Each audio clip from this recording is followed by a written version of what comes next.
दोस्तों बहुत सारे ऐसे विद्यार्थी होते हैं जो स्टार्टिंग से ही यह टारगेट बना करके चलते हैं कि हमको सरकारी इंजीनियर बनना है। तो सरकारी इंजीनियर बनने के लिए अगर आप गवर्नमेंट इंजीनियर बनना चाहते हो तो पॉलिटेक्निक की कौन सी ब्रांच आपके लिए सबसे ज़्यादा बेस्ट रहेगी, यह जानना आपके लिए बहुत ज़रूरी होता है। क्योंकि स्टार्टिंग में ही अगर आपने अच्छे ब्रांच को सेलेक्ट कर लिए तो इसका मतलब है कि आप अपने लक्ष्य की तरफ एक कदम बढ़ा दिया है। तो अगर आप भी सरकारी इंजीनियर बनना चाहते हो कि आप पॉलिटेक्निक करने के बाद किसी प्राइवेट इंडस्ट्री में जाने की बजाय आप गवर्नमेंट इंजीनियर बनो और गवर्नमेंट सर्विस की प्रिपरेशन करो, तो ऐसे में जानना सबसे ज़्यादा ये इंपॉर्टेंट होता है कि कौन से ब्रांच को सेलेक्ट किया जाए जो कि आपके गवर्नमेंट जॉब के लिए सबसे ज़्यादा बेटर हो। ठीक है, तो आज के इस वीडियो के माध्यम से आपको डिटेल में बताएंगे। वैसे मैं आपको बताऊं तो पॉलिटेक्निक की अगर हम स्पेशली बात करें दोस्तों, तो पॉलिटेक्निक में आपकी बहुत सारी ब्रांचेस निकल के आती हैं। ठीक है, पॉलिटेक्निक के बाद आप सरकारी इंजीनियर बन सकते हो। पॉलिटेक्निक डिप्लोमा कोर्स के बारे में ऑलरेडी आप लोग जानते हैं कि पॉलिटेक्निक कोर्स हमारा जो होता है ये 3 साल का होता है और अगर आप इसे लेटरल एंट्री के माध्यम से करते हैं तो ये आपका 2 ईयर में ही आपका कंप्लीट हो जाता है। ठीक है, लेकिन सबसे ज़्यादा ज़रूरी जानने वाली ये बात है कि अगर हमको सरकारी इंजीनियर बनना है तो हमें क्या करना पड़ेगा। ठीक है, तो सबसे पहली बात आप ब्रांचेस के बारे में ज़रा सा जानो तो यहाँ पे हमारे पास ब्रांच निकल के आती है पॉलिटेक्निक में। एक तो आपकी सिविल इंजीनियरिंग निकल के आती है, एक आपके पास से निकल के आती है ब्रांच इलेक्ट्रिकल इंजीनियरिंग, एक आपके पास दोस्तों ब्रांच निकल के आती है मैकेनिकल इंजीनियरिंग। उसके बाद आपके पास जो ब्रांच निकल के आती है ये आती है आपके पास इलेक्ट्रॉनिक्स, और सीएस और आईटी को मैं एक साथ ही लिख रहा हूं।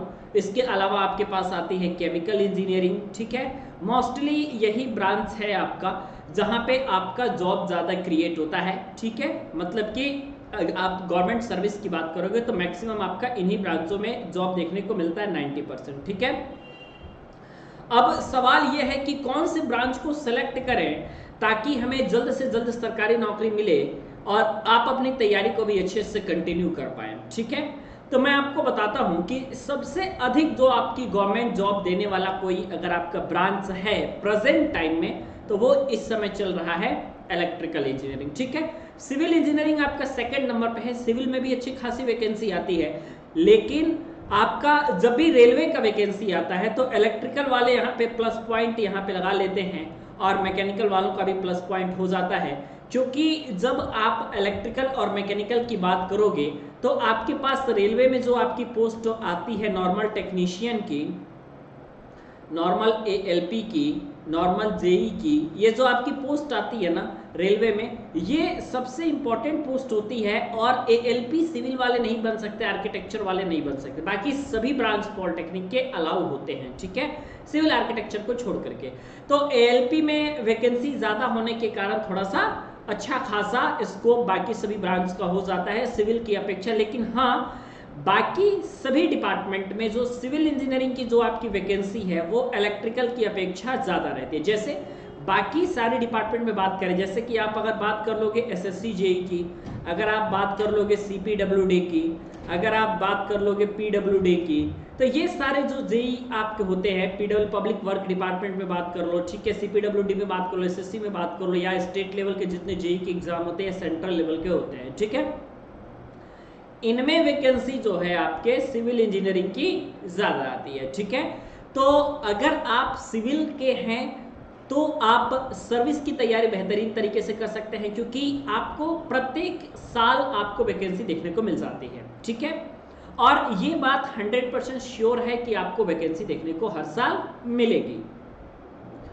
सेकंड चीज ये है आपके पास कि आप कंटिन्यू प्रिपरेशन करते हैं। प्राइवेट सेक्टर में अगर आप जाना चाहते हैं तो प्राइवेट सेक्टर में भी स्कोप है, लेकिन सिविल के मैं आपको बताऊं तो मैक्सिमम आपके 70% जो आपके हर साल स्टूडेंट्स होते हैं, जो अच्छे स्टूडेंट्स होते हैं, जिनके अंदर जज्बा होता है पढ़ने का, वो सर्विस में तैयारी की तरफ चले जाते हैं। इसलिए थोड़ा सा कंपटीशन भी टफ रहता है सिविल में। सिविल में कंपटीशन टफ रहने का सबसे मेन रीजन यही है कि सिविल में स्टूडेंट्स जाते हैं, number of students, number of candidate आपके बाकी ब्रांच की अपेक्षा आपको यहाँ पे ज़्यादा देखने को मिलेंगे। सिविल इंजीनियरिंग की मैं बात कर रहा हूँ तो ठीक है। सेकंड आपके पास जो है इलेक्ट्रिकल और मैकेनिकल है। इलेक्ट्रिकल में भी अच्छा खासा वैकेंसी देखने को मिलता है। इलेक्ट्रॉनिक्स का केस ये है कि अगर आपका रेलवे का आया तब तो ठीक है, ठीक है। रेलवे में एएलपी आ गया, टेक्नीशियन आ गया, जेई आ गया, ये तीनों के तीनों में इलेक्ट्रॉनिक्स के स्टूडेंट्स जो है एलिजिबल रहते हैं। डीआरडीओ में आता है तो भी आपके एलिजिबल रहते हैं, ठीक है। इसके अलावा आपका एनटीपीसी में आता है, वो भी एलिजिबल रहते हैं, ठीक है। और इसके अलावा इसरो में आता है, या फिर आप लोगों का कोई रिसर्च इंस्टीट्यूट में आ गया, ठीक है। तो ये सारे इलेक्ट्रॉनिक्स के हैं। सीएसआईटी का भी अच्छा खासा स्कोप है रेलवे में और तमाम सारे विभागों में, ठीक है।